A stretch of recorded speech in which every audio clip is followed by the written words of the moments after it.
नमस्कार, बुलेटिन में आपका स्वागत है। मैं हूं आपके साथ आशा सरमाल। चलिए शुरुआत करते बुलेटिन की इस वक्त की बड़ी खबर से शुरुआत करेंगे। आपको बताते चले कि परिसीमन आयोग की तरफ से बड़ी खबर आज देखने को मिल रही है।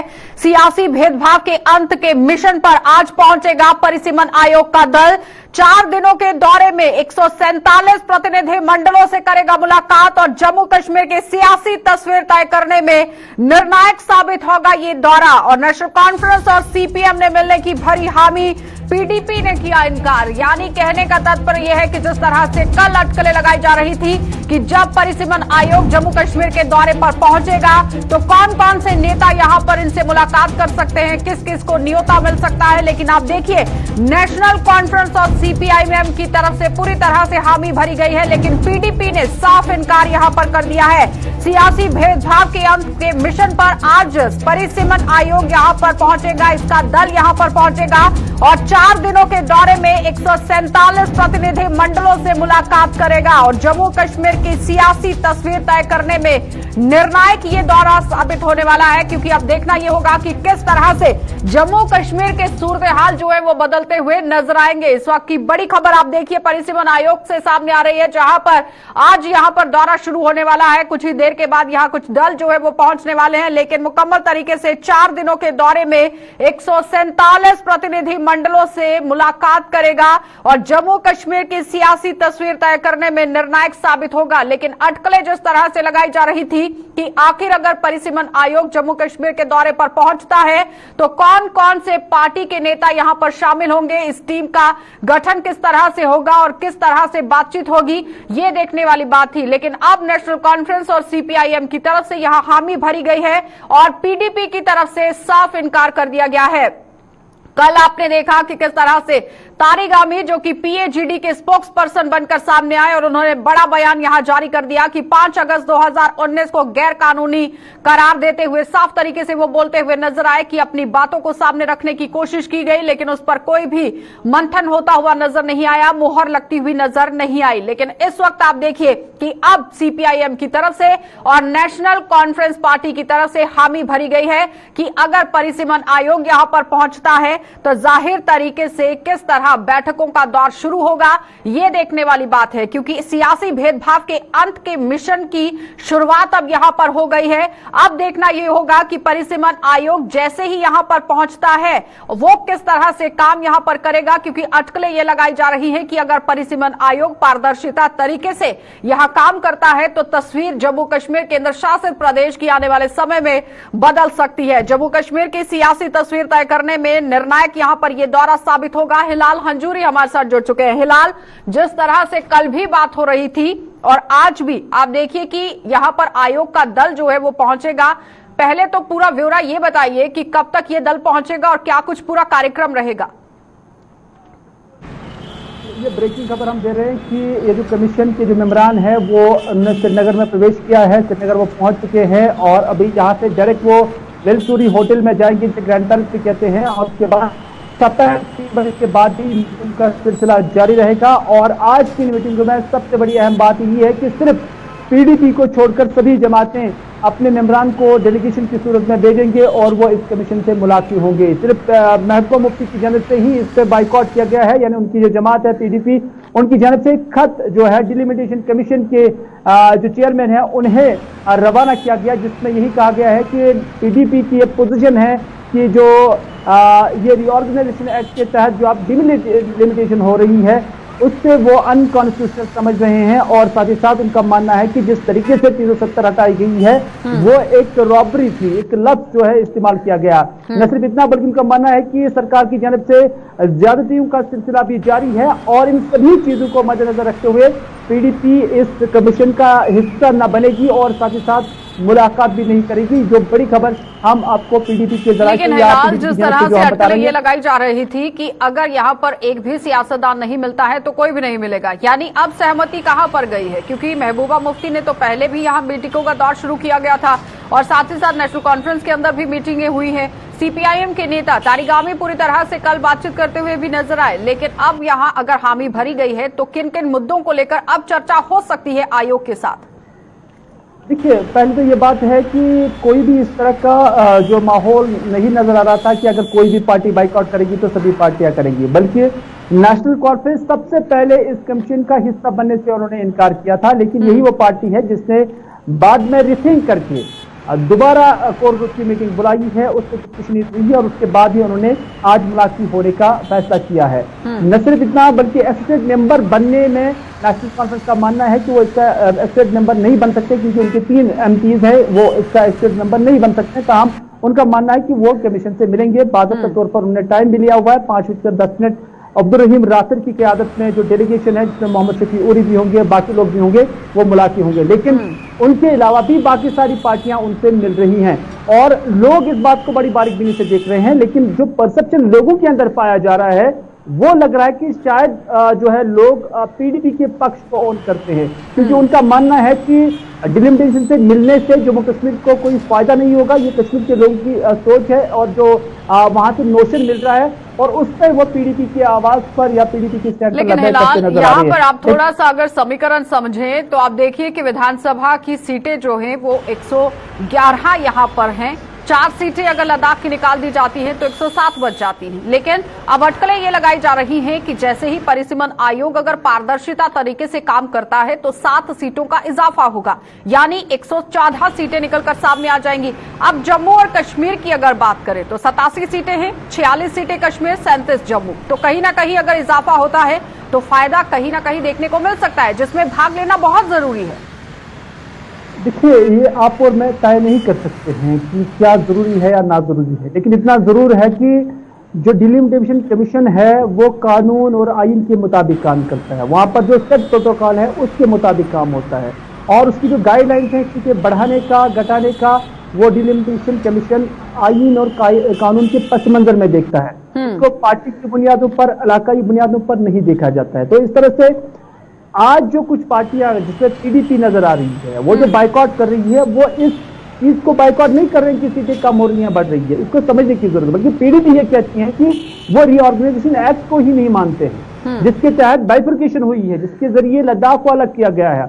उनका मानना है वो अनकॉन्स्टिट्यूशनल है, गैर कानूनी और गैर आईनी है और उस स्टैंड को मद्देनजर रखते हुए वो इसका हिस्सा नहीं बन रहे हैं। तो इस तरह से उनका पॉइंट ऑफ व्यू अलग है। लेकिन दूसरी जमातें जिसमें नेशनल कॉन्फ्रेंस, उनका मानना है कि डिलिमिटेशन कमीशन से मिलने से कुछ नहीं होगा, उससे न कम होगा कुछ और न ज्यादा होगा, क्योंकि हर किसी पार्टी की अपनी इंडिविजुअल राय है और हर किसी को उसकी कदर कर लेनी चाहिए। अब ये लोगों पर है कि वो किस राय के साथ ज्यादा जाते हैं, वो लोगों पर ही मुनहसर है। लेकिन नेशनल कॉन्फ्रेंस से ये मौकफ है कि जो PAVD में उनका मौकफ है कि 370 की एब्रोगेशन इलीगली हुई है, अनकॉन्स्टिट्यूशनल हुई है, वो तो हुई है। लेकिन 370 को लेकर जिस तरह से हर बार बात करने की कोशिश की जा रही है हिलाल, सुप्रीम कोर्ट के दायरे में है ये पूरा केस, बार बार बताने की भी कोशिश की जा रही है, उसके बावजूद भी इस मुद्दे को उठाने की कोशिश हो रही है। 1995 में परिसीमन किया गया था और अब आकर अगर एक बार फिर से नया दौर शुरू हो रहा है तो भाग लेने की जरूरत थी इसमें।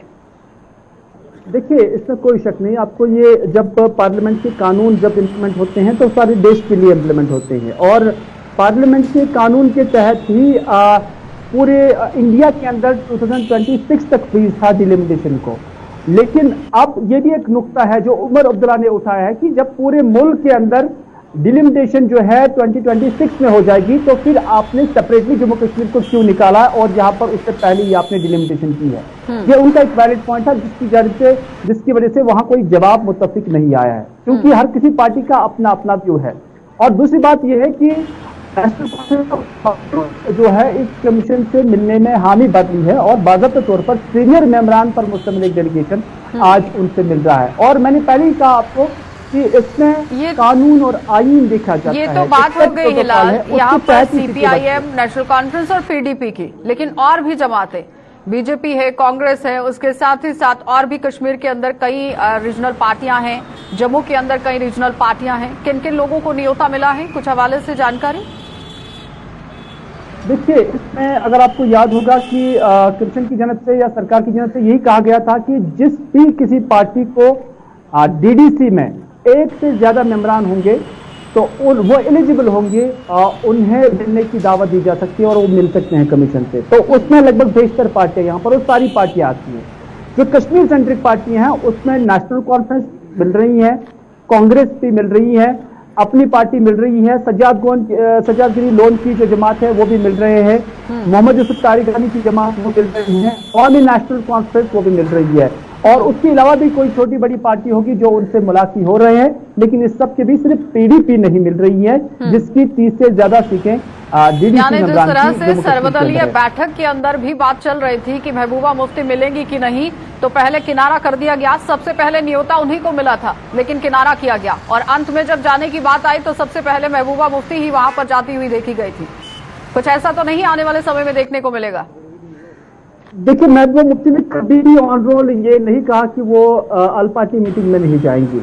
उन्होंने बाकायदा तौर पर कहा कि पीएजीडी के अंदर उन्होंने ये फैसला लिया था कि डॉक्टर फारूक अब्दुल्ला पीएजीडी की तरफ से रिप्रेजेंटेशन करेगी, और बाद में महबूबा मुफ्ती का ही ये मानना था कि और जब डॉक्टर फारूक अब्दुल्ला ने इसमें इंटरवीन किया और वहां पर यही कहा गया कि ये पार्टी बुनियादों पर इन्विटेशन आया है, तो इस वजह से हम वहां पर पीएजीडी को रिप्रेजेंट नहीं कर रहे हैं, तो फिर पार्टी लेवल पर हर किसी को मिलना पड़ा।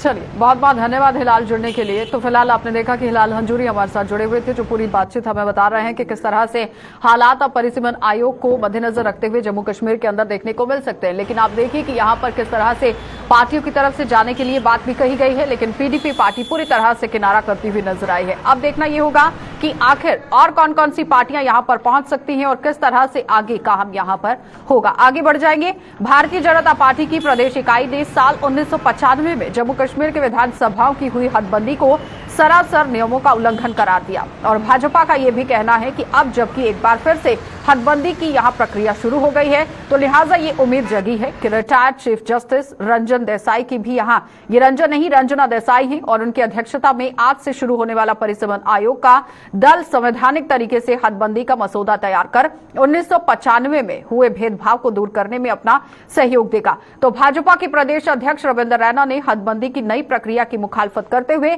कश्मीर में सियासी दलों की खूब यहां पर मुखालफत की है, खूब उन्हें खरी खोपटी सुनाई है। तो रैना का कहना है कि दल नए नए षड्यंत्र रचने से बाज नहीं आ रहे हैं, लेकिन उन्हें ये याद रखना चाहिए कि मोदी सरकार के राज में उनकी एक भी यहां नहीं चल पाएगी।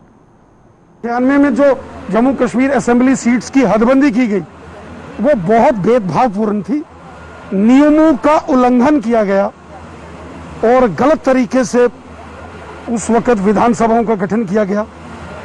और जब 5 अगस्त 2019 को धारा 370 समाप्त करके जम्मू कश्मीर को केंद्र शासित प्रदेश घोषित किया गया, उसके बाद जो नया एक्ट आया उसमें परिसीमन अर्थात डिलिमिटेशन ऑफ असेंबली सीट्स का भी स्थान रखा गया। और आज हमें खुशी है कि delimitation commission honourable retired justice Ranjana Desai ji की अध्यक्षता में और हमारे chief election commissioner of India Sushil Chandra ji की देखरेख में पूरे जम्मू कश्मीर के दौरे पर है। अलग अलग जिलों का दौरा करेगा, सभी राजनीतिक दलों से डिलिमिटेशन कमीशन के सदस्यों ने मुलाकात करनी है और फिर नियम अनुसार जो कानून है कॉन्स्टिट्यूशनल पॉइंट ऑफ व्यू से संवैधानिक तरीके से यहाँ अगर वो होगा डिलिमिटेशन होगा तो उसका लाभ जम्मू कश्मीर की जनता को होगा, सब सेक्शंस को होगा, सब समाज के लोगों को होगा, किसी को भी किसी प्रकार की परेशानी नहीं होगी। जो भेदभावपूर्ण नीति दुर्भाग्यपूर्ण तरीके से डिलिमिटेशन 1995 में किया गया था, वो सारे भेदभाव समाप्त करके मुझे पूरा उम्मीद है कि डिलिमिटेशन कमीशन जम्मू कश्मीर के अंदर तर्क संगत, न्याय संगत और कानून संगत डिलिमिटेशन प्रक्रिया को पूरा करेगा। ये सारी प्रक्रियाएं पूरी हो जाएंगी तो आगे के निर्णय भी होंगे। कश्मीर के लीडर डिलिमिटेशन कमीशन के काम से सहमत नहीं है, अर्थात उनको पता है कि 1995 में उन्होंने फ्रॉड किया। इसका तो मतलब साफ है ना, वो नहीं चाहते कि सच्चाई सामने आए, वो नहीं चाहते कि कानून के हिसाब से यहाँ डिलिमिटेशन हो, इसलिए प्रोपेगेंडा कर रहे हैं, नए नए षड्यंत्र और प्रपंच रच रहे हैं। होगी तो ईमानदारी, ये मोदी सरकार है। चलिए अब आपको जिला रियासी लिए चलते हैं और वहां से भी आपको दिखा देते हैं कि कोरोना के हवाले से किस तरह से बड़ी खबर देखने को मिल रही है, क्योंकि लगातार आप देखिए कि कोरोना का कहर किस तरह से रियासी जिले के अंदर भरपाता जा रहा है। जिला रियासी में कम होने का नाम नहीं ले रहा है कोरोना का कहर और जिले में 2 दिनों में संक्रमितों के सामने आ चुके हैं करीब 150 मामले और रविवार को 75 और सोमवार को 72 लोग यहां पर संक्रमित पाए गए थे और स्वास्थ्य विभाग और प्रशासन की पूरी तरह से यहां पर अब जिम्मेदारी बढ़ती हुई नजर आ रही है। इस वक्त की बड़ी खबर आप देखिए रियासी से सामने आ रही है, जहां पर एक बार फिर से लगातार कोरोना का कहर देखने को मिल रहा है, क्योंकि वैष्णो देवी में भी श्रद्धालुओं के पहुंचने का पूरी तरह से एक आप देखिए दारोमदार शुरू हो चुका है। लेकिन उसके साथ ही जिला रियासी की अगर बात की जाए तो ज्यादातर पॉजिटिव मामले सामने आ चुके हैं और जिला रियासी में अब कोरोना का कहर कम होने का नाम नहीं ले रहा है और जिले में 2 दिनों में संक्रमितों के ज्यादातर मामले सामने आ चुके हैं, यानी 150 मामले सामने आ चुके हैं और रविवार को 75 मामले यहां पर सामने आए थे और उसके बाद अगर आज की बात की जाए यानी सोमवार की बात की जाए तो 72 मामले यहां पर सामने आ चुके हैं। 72 लोग संक्रमित हो चुके हैं। स्वास्थ्य विभाग में भी हड़कंप मच चुका है और प्रशासन की अब पूरी तरह से जिम्मेदारी यहां बढ़ती हुई नजर आ रही है। ज्यादा बातचीत के लिए हमारे ब्यूरो चीफ विनोद कुमार हमारे साथ जुड़ चुके हैं। विनोद जी, जिस तरह से कोरोना लगातार अब यहां कम होता हुआ नजर आ रहा था, लेकिन एक बार आप देखिए चिंताजनक स्थिति जो है वो जिला रियासी से निकलकर सामने आ गई है। देखिए ऐसा बट नेचुरल है, वहां पर वैष्णो देवी है, वहां पर हर साल करीब 1 करोड़ माता वैष्णो देवी के श्रद्धालु आते हैं और यात्रा इस वक्त भी चल रही है। और इसमें यह क्या हुआ कि 26 जून तक जिला रियासी में उसके बाद मामले बिल्कुल नामात्र हो गए थे, लेकिन अचानक ही रविवार के दिन 75 नए मामले आते हैं, उसके बाद सोमवार के दिन 72 नए मामले आते हैं और आज अभी तक 4 ट्रेन आई हैं जिसमें से 6 पॉजिटिव मामले आए हैं। अभी 4 और ट्रेन आनी है, शाम तक ना जाने कितने मामले आएंगे, ये चिंता का विषय है। इसके लिए हम किसी को जिम्मेदार नहीं ठहरा सकते, लेकिन हम उन लोगों को जरूर जिम्मेदार ठहराएंगे जो SOPs को फॉलो नहीं कर रहे हैं, जो RT-PCR टेस्ट नहीं करवा रहे हैं, जो रैपिड टेस्ट नहीं करवा रहे हैं और बिना टेस्ट करवा करके या फिर फेक सर्टिफिकेट लेकर के यहाँ पर पहुंच रहे हैं और यहाँ पर जब उनकी सैंपलिंग हो रही है यहाँ पर पॉजिटिव पाए जा रहे हैं। ये चिंता का विषय है। क्या लगता है विनोद जी कि जिस तरह से यहाँ पर फेक रिपोर्ट्स लेकर पहुंच रहे हैं लोग, कहीं ना कहीं धांधली जो है वो देखी जा रही है स्वास्थ्य विभाग के अंदर भी कि आखिर ये फेक रिपोर्ट्स कहां से आ रही हैं? और सबसे बड़ा सवाल यहां पर यह है कि वैष्णो देवी के अंदर आप देखिए श्रद्धालुओं के पहुंचने का तांता अब लगना शुरू हो चुका है। हुजूम की तादाद में लोग वहां पर पहुंच रहे हैं, लेकिन अगर एक भी शख्स वहां पर पॉजिटिव पाया जाता है तो चिंता और ज्यादा बढ़ सकती है, क्योंकि चेन बनने में देरी नहीं लगेगी। जी बिल्कुल, आपने ठीक कहा। अभी तक तो 153 केसेस ऐसे मामले आ चुके हैं जो पॉजिटिव हैं और एक संक्रमित व्यक्ति बहुत सारे लोगों को संक्रमित कर सकता है। और जब आपने फेक RT-PCR की रिपोर्ट या रैपिड टेस्ट की रिपोर्ट की बात की, तो जो श्रद्धा भाव के साथ माता वैष्णो देवी के दर्शन करने के लिए आते हैं, अगर वो भी फेक रिपोर्ट लेकर के आते हैं तो मुझे नहीं लगता कैसी आस्था उनके मन में है, कितनी श्रद्धा माता देवी के लेकर के उनके है। तो कहीं ना कहीं अपने आप में ही भक्तों को, श्रद्धालुओं को अपना आंकलन करना चाहिए, अपने बारे में सोचना चाहिए कि माँ वैष्णो देवी के चरणों में हम शीश झुकाने जा रहे हैं और गलत रिपोर्ट लेकर के जा रहे हैं। मुझे लगता है कि लखनपुर में भी सख्ती होनी चाहिए और रेलवे स्टेशन पर भी सख्ती होनी चाहिए। चलिए विनोद जी, बहुत बहुत धन्यवाद जुड़ने के लिए। तो फिलहाल आपने देखा कि हमारे ब्यूरो चीफ विनोद कुमार हमारे साथ जुड़े हुए थे, जो बता रहे हैं कि लगातार ऐसे लोगों पर कार्रवाई जरूर होनी चाहिए जो लोग यहां पर फेक रिपोर्ट्स लेकर पहुंच रहे हैं, क्योंकि जो लोग यहां फेक रिपोर्ट लेकर पहुंच रहे हैं तो जाहिर तरीके से अब सवाल उन लोगों पर बन रहा है कि आखिर रिपोर्ट्स कैसे मिल रही हैं, स्वास्थ्य विभाग के अंदर काम कैसे चल रहा है, टेस्टिंग प्रक्रिया में किस तरह से काम हो रहा है। ये सवालिया निशान बनते हुए नजर आ रहे हैं, जिस पर कार्रवाई करना बहुत जरूरी है। जिला सांबा लिए चलेंगे आपको। जिला सांबा से भी आज एक और बड़ी खबर आप देखिए किस तरह से निकलकर सामने आई है, क्योंकि कोरोना के लगातार मामले देखने को मिल रहे हैं, लेकिन अब सांबा में 24 घंटे में कोविड सैंपलिंग का रिकॉर्ड टूट गया है। स्वास्थ्य विभाग ने एक ही दिन में 2800 लोगों की सैंपलिंग की है और 2800 में से मात्र 2 लोग यहां कोविड पॉजिटिव पाए गए हैं और स्वास्थ्य विभाग ने यहां डोर टू डोर सैंपलिंग का दायरा शुरू कर दिया है, जिसे बढ़ा दिया गया है। अब लोगों के घर घर जाकर ये पूरी तरह से सैंपलिंग करने की कोशिश की जा रही है, क्योंकि मुकम्मल तरीके से आपने देखा कि रियासी जिले के अंदर किस तरह लोग यहां फेक रिपोर्ट्स लेकर पहुंच रहे हैं, लेकिन जिला अगर सांबा की बात करें तो 24 घंटे में कोविड सैंपलिंग का यहां रिकॉर्ड टूट गया है और साथ ही साथ स्वास्थ्य विभाग ने भी एक दिन में यहां 2800 लोगों की सैंपलिंग की है, जिसमें कोविड पॉजिटिव लोग मात्र सिर्फ 2 पाए गए हैं। एक तरफ राहत वाली बात भी है, लेकिन दूसरी तरफ आप ये देखिए कि स्वास्थ्य विभाग ने एक मिशन की शुरुआत की है, जहां पर लोगों के घर घर पहुंचने की कोशिश की जा रही है और लोगों के घर घर पहुंचकर सैंपलिंग करने की कोशिश की जा रही है और पता लगाने की कोशिश की जा रही है कि आखिर किस घर में कितने लोग मौजूद हैं और क्या वो स्वस्थ हैं या नहीं, या फिर कोरोना पॉजिटिव तो नहीं है। तो इस तरह से हर जिले के अंदर काम करना बहुत जरूरी है, क्योंकि जिला रियासी के अंदर भी आपने देखा कि एक ही दिन में किस तरह से मामले जो है वो बढ़ते हुए नजर आए। ऋषि खजूरिया हमारे साथ जुड़ चुके हैं। ऋषि, पहले तो सबसे पहले आपसे यहां अपडेट जानना चाहेंगे, क्योंकि 2800 लोगों की सैंपलिंग होती है, 2 लोग पॉजिटिव पाए जाते हैं। कुछ ज्यादा यहां पर चिंताजनक स्थिति तो नहीं है, लेकिन उसके बावजूद भी प्रशासन किस तरह से काम कर रहा है? आपको याद होगा कि हमने आपको लगातार अपडेट किया था कि मामले कभी बढ़ रहे हैं, कभी कम हो रहे हैं, लेकिन एकदम से अब काफी ज्यादा गिरावट जो वो दर्ज की जा रही है जिला सांबा में और मात्र 2 पॉजिटिव केसेस सामने आए हैं। लेकिन सैंपलिंग का आप देखिए आंकड़ा सबसे ज्यादा इस बार देखने को मिला है। कोविड की दूसरी लहर में भी इतने सैंपलिंग का डाटा जो वो नहीं आया था सामने, लेकिन आपको बता दें कि डोर टू डोर सैंपलिंग की जा रही है, चाहे आरटीपीसीआर सैंपलिंग हो या फिर रैपिड सैंपलिंग हो। दूर दराज इलाके हैं, पहाड़ी इलाके हैं, वहां हर एक इलाके में प्रशासन पहुंच रहा है और प्रशासन का एक ही इसमें जो वो उन्होंने डिसीजन लिया है कि हर एक व्यक्ति की टेस्टिंग की जाए और आइडेंटिफाई किया जाए कि कौन लोग पॉजिटिव और कौन नेगेटिव है, क्योंकि रिस्क कवर करना है। 100% सैंपलिंग का प्रोसेस जो कंप्लीट करना है। जब ईंट भट्टों पर काम करने वाले लोग यहाँ पर पॉजिटिव पाए गए थे, 21 श्रमिक पॉजिटिव आए थे, उसके बाद यहाँ पर हरकत में आया है प्रशासन। बिल्कुल सही कहा आपने। आपको याद होगा कि जब 21 पॉजिटिव मामले एक ईंट भट्टे सामने आते हैं, उसके बाद प्रशासन ने यह फैसला लिया, एक बड़ी मीटिंग बड़े स्तर पर बुलाई गई और खासतौर पर उसमें जितने भी आला अधिकारी हैं जिला प्रशासन सांबा के, वो उस मीटिंग में शिरकत करते हुए नजर आए और लगभग 5 से 6 नोडल ऑफिसर जो वो तैनात किए गए, जो ये इंश्योर करेंगे कि कहां की सैंपलिंग की जाएगी। जो हॉटस्पॉट होते हैं आपके, जितने भी पब्लिक एरियाज है, पब्लिक प्लेसेस है, वहां पर सैंपलिंग को बड़े स्तर पर चलाया गया है। इससे पहले आपको याद होगा कि वाइन शॉप के बाहर भी अगर हम देखें तो काफी बड़ी तादाद में सैंपलिंग की गई थी।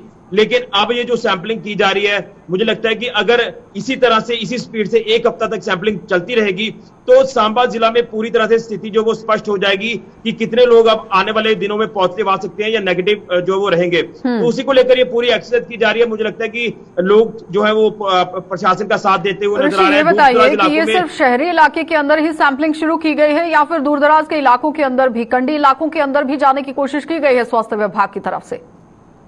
देखिए, शहरी इलाकों में तो पहले दिन से सैंपलिंग की जा रही है, जितने भी इलाके हैं वहां पर की जा रही है, लेकिन दूर दराज इलाके जिन लोगों को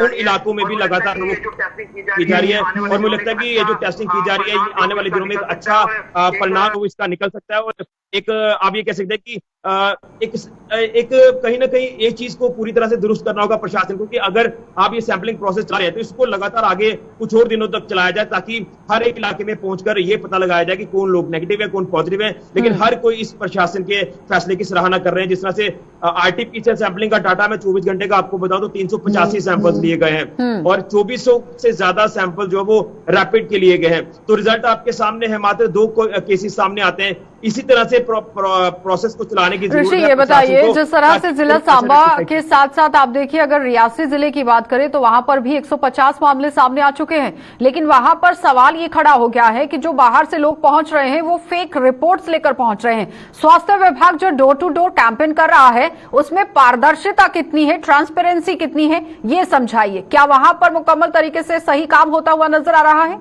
या फिर फेक रिपोर्ट्स बनाई जा रही हैं? देखिए, 21 मामले जब आए थे तो हमने आपको बताया था कि वो लोग लखनपुर से कैसे क्रॉस होकर आए, और अगर इसी तरह से लखनपुर में अभी भी ये हो सकता है, लखनपुर में किस तरह से ये प्रक्रिया चलाई जा रही है इसको लेकर भी कुछ क्लियर नहीं हो पा रहा। प्रशासन दावे करता है कि हम लखनपुर में हर एक व्यक्ति की टेस्टिंग कर रहे हैं जो बाहरी राज्यों से लोग आते हैं, और अगर ऐसा है तो फिर इस तरह से फेक रिपोर्ट क्यों आई जो सामने आ रही है। और वो लोग जो लगातार कहते हैं कि हमने आरटीपीसीआर टेस्ट करवाया, हमारे पास नेगेटिव रिपोर्ट है, हमने रैपिड टेस्ट करवाया, हमारे पास 48 घंटे की रिपोर्ट है, मुझे लगता है कि उन रिपोर्ट्स को सही से चेक नहीं किया जा रहा लखनपुर में, और यही वजह है क्या लगता है आगे लगातार कि जो बताया गया है कि 24 घंटे तक आपकी रिपोर्ट काम कर सकती है, एक हफ्ते तक आपकी रिपोर्ट जो है वो चल सकती है, उसको लेकर ये पूरी मिलीभगत देखने को मिल रही है। ऑन द स्पॉट अगर टेस्टिंग होती है तो जाहिर तरीके से फायदा होगा। अगर कोई भी डेस्टिनेशन प्लेस पर कोई पहुंच रहा है तो वहां पर उसकी उसी वक्त यहां टेस्टिंग करना बहुत जरूरी है। बिल्कुल, लेकर साथ में आते हैं और जो भी अलग अलग गाइडलाइन जारी की जाती है उसमें मेंशन किया होता है कि आपकी जो रैपिड की रिपोर्ट है ये 48 घंटे तक वैलिड रहेगी। लेकिन उस 48 घंटे की रिपोर्ट को आप एक हफ्ता तक यूज करते हैं, और यहाँ पर जो पुलिस अधिकारी वहां पर होते हैं चेक करने के लिए, जहाँ स्वास्थ्य विभाग के अधिकारी होते हैं, वो भी मुझे लगता है कि सिर्फ नजर मार देते हैं कि हाँ इनके हाथ में रिपोर्ट है, इन्होंने टेस्ट करवाया हुआ है, लेकिन वो रिपोर्ट पूरी तरह से आप कह सकते हैं कि एक्सपायर हो चुकी होती है। 48 घंटे का ही समय होता है, लेकिन उस रिपोर्ट को एक महीना तक आगे लेकर जाते हैं। अगर चूक स्वास्थ्य विभाग की तरफ से की जाती है टेस्टिंग प्रक्रिया के दौरान, तो जाहिर तरीके से एक चेन बनने में दूरी नहीं होगी, समय नहीं लगेगा, एक बहुत बड़ी चेन यहां पर बन सकती है। क्योंकि आप देखिए जिला सांबा के अंदर जब श्रमिक यहां पॉजिटिव आते हैं तो कितनी बड़ी चुनौती प्रशासन के सामने आ गई थी कि कैसे अब खंगाला जाए तार को कि कहां कहां पर पहुंचे हुए हैं। बिल्कुल, कहीं ना कहीं प्रशासन ने जब इस तरह से मुस्तैदी भी दिखाई, हम ये कहेंगे कि पहले गलती प्रशासन की भी सामने आती है कि अगर इतने लोग पॉजिटिव आए तो इसके ऊपर, लेकिन एक मामला जब एक संक्रमित व्यक्ति होता है तो वो आगे लगातार एक बड़ी चेन बना देता है और इस चेन को तोड़ना मुश्किल हो जाता है। आपने खुद ही देखा कि हम किस तरह के माहौल से निकल कर आए हैं, काफी मुशक्कतें करनी पड़ी हैं हमें इस पूरे हालात में आते हुए। तो इसी को लेकर हम आपको अपडेट करें कि प्रशासन को पूरी तरह से अब सख्ती दिखाने की जरूरत है। अगर ये पूरी तरह से सख्ती दिखानी पड़ेगी तभी कोरोना से पार पाया जा सकता है। ऋषि, बहुत बहुत धन्यवाद जुड़ने के लिए। तो फिलहाल आपने देखा कि ऋषि खजूरिया हमारे साथ जुड़े हुए थे, जो बता रहे हैं कि किस तरह से अब सैंपलिंग की प्रक्रिया जिला सांबा के अंदर चलती हुई नजर आ रही है। डोर टू डोर कैंपेन शुरू कर दी गई है, लेकिन सवाल यहां पर यह है कि जो फेक रिपोर्ट्स लेकर लोग यहां पर पहुंच रहे हैं बाहर से, उन पर कार्रवाई हो, और दूसरी तरफ अगर कोई बाहर से यहां पर पहुंच रहा है, जिस डेस्टिनेशन पर उसको पहुंचना है वहां पर सैंपलिंग होनी चाहिए। यहां पर टेस्टिंग प्रक्रिया जो है वो मुकम्मल तरीके से स्वास्थ्य विभाग की तरफ से की जानी चाहिए, क्योंकि एक हफ्ता पहले की रिपोर्ट आप देख रहे हैं, 24 घंटे पहले की रिपोर्ट आप देख रहे हैं। ऑन द स्पॉट टेस्टिंग प्रक्रिया में भाग लेना बहुत जरूरी है, नहीं तो अगर ज्यादातर मामले बढ़ते हुए देखे गए तो चिंता का यह विषय जो है वो जरूर बनता हुआ नजर आएगा। तो स्वास्थ्य विभाग पर इस पर पूरी तरह से आप देखिए सवालिया निशान तो बनता हुआ नजर ही आ रहा है कि अगर बाहर से फेक रिपोर्ट यहां पर आ रही हैं तो जाहिर तरीके से चिंताजनक स्थिति जम्मू कश्मीर केंद्र शासित प्रदेश के अंदर बन सकती है। लेकिन अगर